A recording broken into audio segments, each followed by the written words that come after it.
We begin here with the growing outrage over Sony pulling that movie. Some say giving in to North Korea. And tonight, the president acknowledging North Korea is behind it. All over the country, those billboards now covered up, posters taken down, the movie, the interview that poked fun at the North Korean dictator pulled. Tonight here, the new threat, what they want now. But first, the president and what he said about Sony pulling that movie. Did they give in to the hackers? Listen to this. I think they made a mistake. I wish they'd spoken to me first. Imagine what they start doing when they see a documentary that they don't like or news reports that they don't like. Tonight, the North Korean hackers going even further. What they're demanding now. ABC senior justice correspondent Pierre Thomas.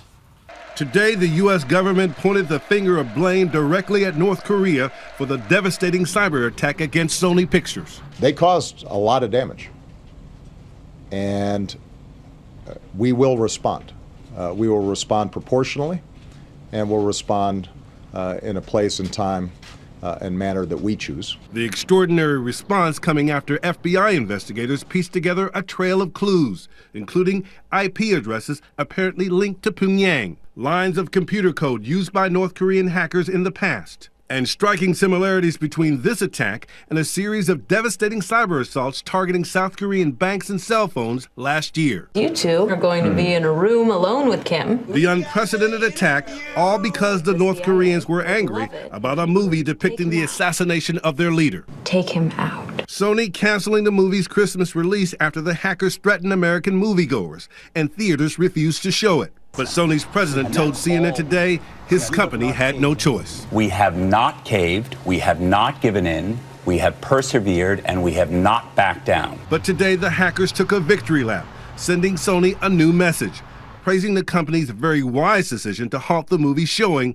but threatening more mayhem if the film is ever released, distributed, or leaked in any form.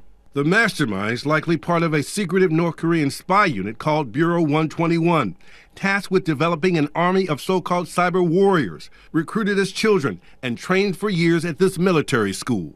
Today, one of Hollywood's leading men said irreparable damage has already been done. Actor George Clooney lashed out at his Hollywood colleagues.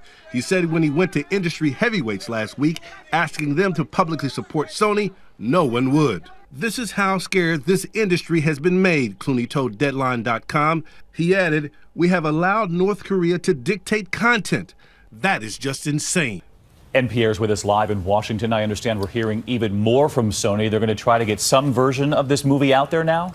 David, that's right. Sony just released a statement saying it's looking for other ways to allow people to see the film. Whether that will ever happen remains to be seen. Pierre, thank you. Let's get right to John Karl over at the White House. What's the president going to do about this, John? Will the U.S. take action against North Korea? The president was clear the U.S. will take action. The president said it will be a proportional response. It's unclear exactly what that means, but his national security team is developing a range of options, ranging from new sanctions on North Korea to some kind of a cyber counterattack. White House officials will not say what the president is going to do, but David, the president was asked directly today if he would consider a military response. He did not rule it out. Although I've got to tell you, officials here say that is highly unlikely. All right, John Karl and Pierre Thomas tonight. Thanks to you.